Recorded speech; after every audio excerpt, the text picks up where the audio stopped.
clear that those boundaries had been properly understood. Now, Labour has demanded a full parliamentary inquiry with the power to call witnesses. That's not going to happen after they've lost a crucial vote. But Mr Cameron, as I said, faces 3 investigations since bringing the competent inquiry. The Treasury Select Committee is investigating, and now there's going to be a separate probe by the Public Administration and Constitutional Affairs Committee. And those are both led, I should say, by Conservative MPs, many of whom, including Andrew Bowie, are very unhappy. We all condemn the actions that are alleged to have taken place regarding recent former climate minister. These are bad cases. So many have said far better than I could. It does tarnish some. We do need to make sure that we uphold the best possible standards of public life and ensure that there is transparency in all companies, individuals, and decision makers. Andrew Bowie concluding with the options for just about David Cameron said he will of course cooperate with any inquiries that are forthcoming. So what exactly is going on? How, if it is indeed right, how is it to be required to Elliot Wilson, who's a clerk at the House of Commons and now columnist of the Telegraph and City AM, and wrote a piece earlier this week saying, should lobbying, well this was the headline, should lobbying be more strictly regulated or do we need to grow up? You don't see any problems here, Elliot? Good morning. Good morning, Nick. It's not that I don't see any problems. It's that I think we've got a very clear choice here. We can either look carefully at assess circumstances which have come to light and which need to be clarified, or we can hurl ourselves into a very satisfying but ultimately pointless sort of moral rising and sort of frothing at the mouth about apparent misdeeds and things going wrong. And I don't think that's particularly helpful. I think there are basically 3 questions. I'll just put them very quickly. Did individuals break the rules? We don't know, but that's being looked into. But as far as we can see, David Cameron did not. Are the rules the right rules? That's another discussion. That's one which needs to be happening. And the third question is, how in general do we want ex-ministers and ex-civil servants to conduct themselves personally, professionally, financially, once they leave office? Now, those are 3 different things. And I think we're in great danger of smashing them all together. One-way cultural references from Keir Starmer, which do no good at all. Surely there's something wrong with the culture, Elliot, if you go back to 2015 when it is reported that Gordon Brothers took a role as an advisor in the finance capital firm while still in the Cabinet office. That can't be right on any level. But that individual case seems to me to be indefensible, yes. I can't see what the justification for that is, although it does seem to have been cleared by the Cabinet office internally, which is slightly worrying. But again, that's an individual case. It's separate from what happened with David Cameron, who was acting post public office and in a paid role for which he had the experience. But Elliot, isn't the reality this? You've worked in it and at a very senior level. You're now outside of it. I speak of the House of Commons and you're a commentator. You must pick up on how your readers, my listeners, view this sort of thing. And I hate it, but they say that they occupy houses. They've all, and I know many of them haven't, many of them are committed individuals, but they've all got their snouts in the trouble, is what people say. Absolutely, that's a tremendously dangerous potential view of things. It's something that's been brewing since the expensive scandal back in 2009. And as I say, I think we do have this choice. We can either indulge their worst fears and say, yes, you're right, it is all dreadful, theology and stables within the European shoulder high, or we can say, well, hang on, let's help you through this by trying to break it down into different specific answerable questions. And I'm not sure which the press and the public want to go for, but I think that is a very clear choice. Enjoyed our conversation, Elliot Wilson. Thank you. You were clerk at the House of Commons. You're now columnist to be found at the Telegraph and City AM, 12 after 7. This is Daniel Bruce, who's CEO, Chief Executive Officer of Transparency International UK, which actually leads you to my first question. Is the UK particularly ridden with this, or how does it compare with other countries around the planet, would you say? Good morning, Mr. Bruce. Hello, good morning. Nice to speak to you, Nick. We are very behind the curve if you look at countries like Canada, Ireland, and the US when it comes to transparency around the lobbying industry, which is obviously at the heart of all of this. Now the problem with that is that the lobbying register that we have is woefully inadequate. It only captures the activity of consultant lobbyists who only make up about 10% of the industry. So you've got 90% of this lobbyists who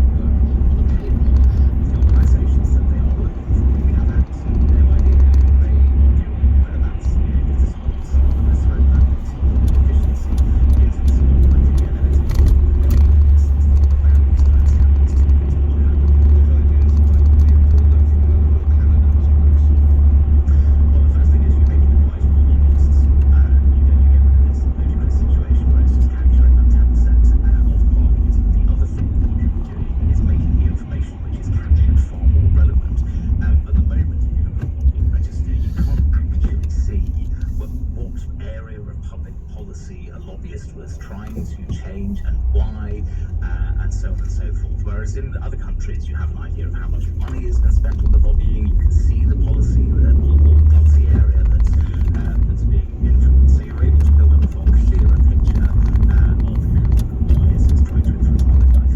So Keir Starmer says we need a parliamentary inquiry. Briefly or broadly, is he right? And if so, what do we need to find out? I'm not really mixed views on this. I think an inquiry could be useful, and obviously there are going to be some investigations into the specifics of this affair so that lessons are learned. But I think we know the answers already. The system is broken. It's not just the lobbying register, it's a code and a business appointments committee which has been thrust into the spotlight during this affair. And if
respected football club. Personally, having read it, I actually don't see it quite at the same level as David Cameron, because everything that Boris Johnson did was pretty much about the Daily Mirror also has the story. They get very excited about the fact that Boris Johnson wrote a note to Newcastle United fans. Well, I think he probably do that with any major club that's in trouble. But anyway, that's they leave with that. Crackdown on Mandarin's second jobs is the front page of the Daily Telegraph. Watchdog warns requirements of COVID passports may be full. It's a COVID line for the Guardian. The Metro go with Sleaze as well. Sleaze is back. Shall we lift the moon? The lovely picture of the royal family on the front page of the Daily Express. Royals share the love. And this is William and Kate, Duke and Duchess of Cambridge, sharing pictures of the Queen and the late Duke of Edinburgh with their great-grandchildren. 1, 2, 3, 4, 5, 6, 7, I've kept. Smashing picture. My goodness, no lovely little children. And you can see the pride beaming out of the Queen and the late Duke Spencer. That's it. It's the middle of it. The front page of the Times, they run that picture as well. 6-hour airport waits for returning holidaymakers is their lead story, though. And for the Sun, exclusive, Harry's brushes spared, blushes even, I'm so sorry, blushes spared, and this is the story. The Queen has decided that no royals will wear military uniform for the funeral on Saturday, which is a fairly extraordinary development, because if you cast your mind back to past royal funerals, you can see them wearing, members of the royal family wearing the uniform, wearing it with great pride. And if, as is reported, this is to spare Harry, possibly the Duke of York, who thinks he should go as an admiral rather than a vice admiral, it's a strange one. We'll look at that later in the show. Shams in Liverpool to talk about the scandal. How is it to be tied? What would it take to tie it up enough in your view? Good morning. Hi, good morning. Well, how long has the government to sort this out? Boris Johnson doesn't have a good track record to show that he will actually sort it out. He's not confronted this sort of thing before. To what are you pointing now then in his past? Obviously, the reports that came out, but also how he handled the other eggplant guardians or influencers on Twitter. Okay, well, he did have that unfortunate with Jennifer O'Connor, who turns out to be Cameron's former girlfriend, and that's under investigation.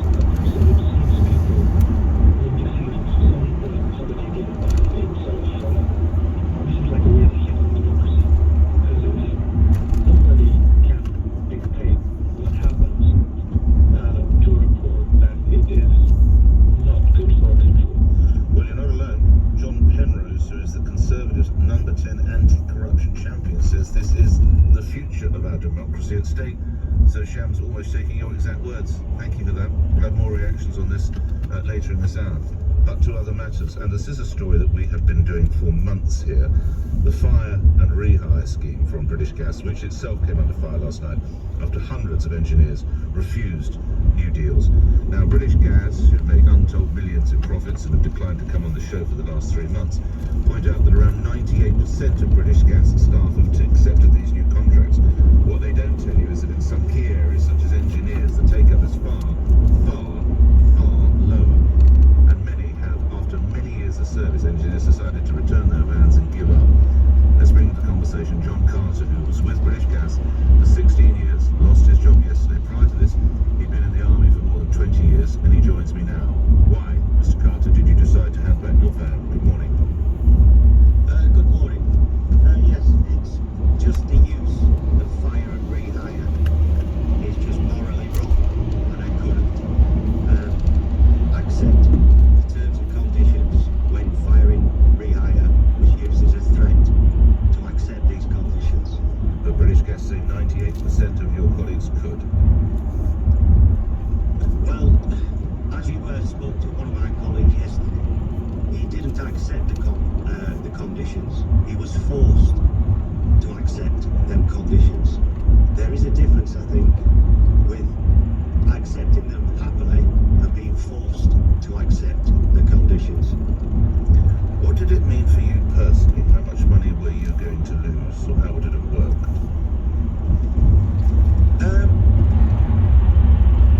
On the loss of money, what the British Gas stated is that they weren't reducing our wages, but they were increasing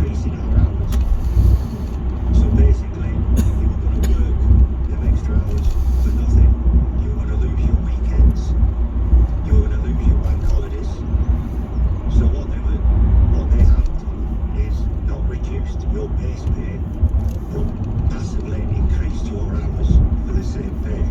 What does it mean for you personally now? Well, at the moment, quite anxious times. Looking for a new job. First time I've been unemployed since I left school. And what's your view, lastly, of Centrica, the British gas parent company? Lastly, Mr. Carter, what's your view of that? Well, I'm concerned about the future. I think now they've taken the British out of British gas. John Carter, thank you. You're a British engineer, a British gas engineer, I should say, for 16 years. Gave your job up yesterday and you served in the military for more than 20 years. We'll take more of your reactions on that. Now, someone else in the news is the disgraced financier Bernie Madoff, who was just sentenced to 150 years in jail. He pleaded guilty to organising the world's biggest investment scams, died behind bars, aged 82. He created a massive Ponzi scheme which fooled people from all sorts of sectors, including some celebrities, Steven Spielberg, Zaza Gabor and John Malkovich. Let's turn to Diana Henriques, who's award-winning journalist and author of The Wizard of Lies, Bernie Madoff and the Death of Trust, who became the first journalist to interview Madoff in prison 9-10 years ago, and joins me now. Okay, first question, Diana, how did he do it? Good morning. Good morning. He did it the way every Ponzi schemer does. He did it by using people's trust, exploiting his sterling reputation and his gift for inspiring trust in people to deceive them in one of the oldest crimes around. The Peter Tucholsky Ponzi scheme is a pretty simple crime, but he had such a sterling reputation that it just blinded people to the rare red flag that arose. What was his undoing, Diana?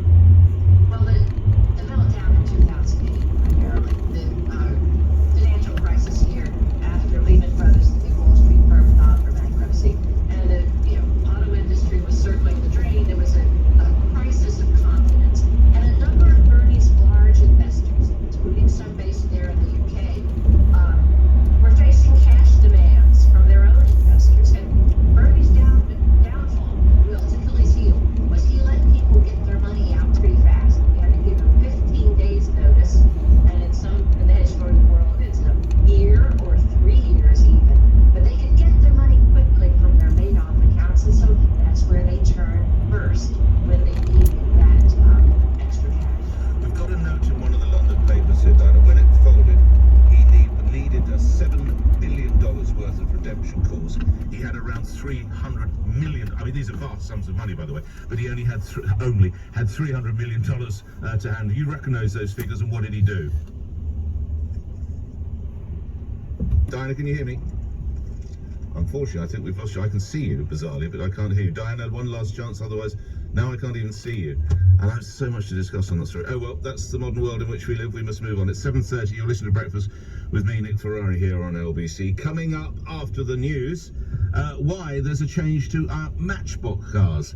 And don't use your loaf. Jobs to go at Asda, because apparently we're not buying as much bread as we used to. That's coming up after the news. 7:30 then, news now. Simon Conway. David Cameron says he intends to respond positively to any request to give evidence to inquiries into the Green Silk Capital affair. The former Prime Minister has faced criticism over his lobbying of ministers on behalf of the finance company prior to its collapse.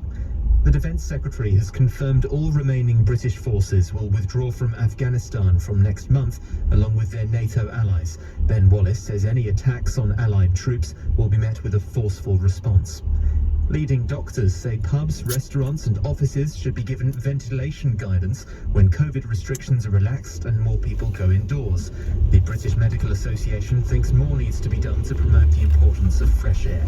And the weather mostly dry with sunny spells and feeling fairly warm in light winds. Cooler and cloudier across parts of central and southeastern England with a few showers. A high of 14 degrees. This is LBC. If you're a business welcoming back your customers, it's important you keep yourself, your employees and your customers safe. Because around 1 in 3 people who have COVID-19 have no symptoms and are spreading it without knowing. Prevent overcrowding, increase ventilation so that COVID-19 particles are blown away, and ask customers to check in using the NHS COVID-19 app or by providing their contact details. Let's take this next step safely. For further guidance, visit gov.uk/working safely. To help get things moving again, at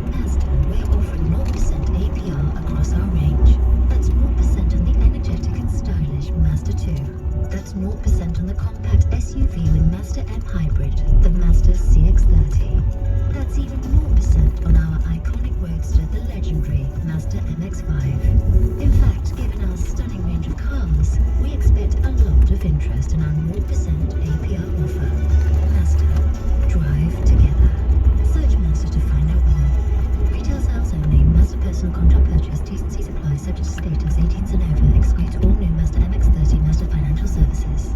For Dave, finding spare bedding for the kids was like this. Oh no! Wouldn't it be great if it was like this? Oh yeah! Our kids' 100% cotton twin pack duvet sets start at £28, giving you a spare when you need it most. Dunelm, value you can believe in. Shop online or in store. We all have our own relationship with money, how we spend, save, and our goals for the future. This is your moneyverse, and it can sometimes be tricky to navigate. Barclays has specially trained experts called money mentors that can help. Talk to them about anything from the basics of budgeting to buying a home. Book a chat with a Barclays Money Mentor. Search Barclays Moneyverse. Make money work for you. Barclays. Your individual circumstances can vary. We recommend that you get advice specific to your needs if required. Hi, I'm Andy Byford, Commissioner of Transport for London. If you need to travel, please walk or cycle if possible. We're ensuring the network can be used safely by cleaning our services with hospital-grade disinfectant. Regular independent tests have found no traces of the virus. Please continue to wear a face covering at all times unless exempt. Download TfL Go, our real-time travel app to plan your journey. We're ready when you are. To the Mayor of London and TfL, every journey matters. You've got your eye on a brand new car, the one you've always wanted. Say hello to Auto Lease Compare, the car leasing comparison site, helping you compare the best leasing deals on the market from the UK's most trusted leasing providers. Auto Lease Compare provide millions of flexible leasing deals to get you in the driving seat for less. So that brand new 21 plate could be yours, delivered COVID safe and free of charge. Say hello to autoleasecompare.com. You pick the car, we find the deal. You're probably not thinking of changing your cleaning contractor, but if we could offer your workplace a deep clean that eliminates 99.99% of viruses each month as standard, I bet you would. Well, now we do. It's the surface protection contract from Ice Cleaning, using electrostatic spray technology. It's helping businesses return to the workplace, from churches and council offices right up to West Ham United Football Club. For full details, visit ice-cleaning.com, the UK's cleaning experts. Nick Ferrari at breakfast on LBC. Call 0345 6060 973. Cleaning up the House of Commons, or indeed the whole political landscape, really, with this lobbying scandal. We'll take more of your views on that in just a moment. 7:35 is the time. Let's get into the world of business and commerce and bring into the conversation again this morning. Say welcome to Russ Mould, who's Investment Director at AJ Bell. And it would appear, Russ, we're not using our loaf as regards Asda, one of our big supermarkets. What's gone wrong there? Good morning to you. Morning, Nick. Now, Asda's talking about looking to reposition 1,200 people within the firm, and unfortunately some of them may lose their jobs, and that's on the bakery counters. They're keeping them open, but they're saying that people aren't buying enough or as much basic bread as they used to do, and they're buying a lot more specialty breads, bagels and pack. So what they're doing is, rather than baking the stuff in store, they're going to do it all centrally, ship them in, pre-deliver the dough, and then get several more batches